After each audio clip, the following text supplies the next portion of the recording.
So we're here for the second year of the Emma Wiggs Challenge, so really excited to welcome Emma back here at OES. It was such a great experience last year seeing the input from the apprentices, so I'm really looking forward to seeing what our apprentices can do this year. It's really exciting to be back here for year 2 of the Emma Wiggs Challenge at OAS. Last year was the first year that we ran the challenge with the apprentices.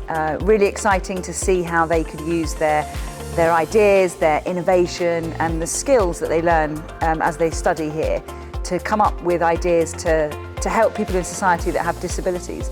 And I think I'm really proud of the fact that we had some brilliant concepts and some brilliant ideas. It was a really good opportunity to apply some of the skills that we learned here at OAS.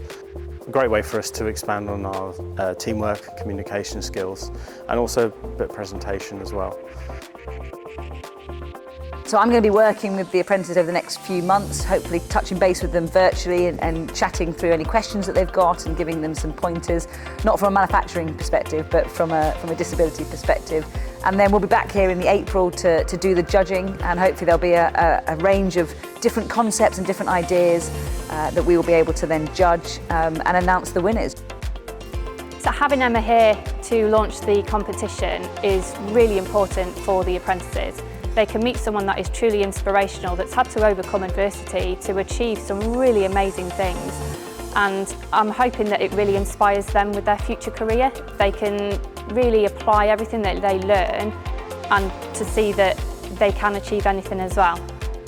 When I first came in and spoke with the apprentices, there was a real buzz in the room, there was a real energy about what they could do to help other people. And to talk to a group of people that don't have disabilities and to see them come up with ideas that would have such a positive impact on the lives of people that do was, I think, really humbling, and I'm really proud that they put all that effort in and came up with these concepts that really will change people's lives day to day.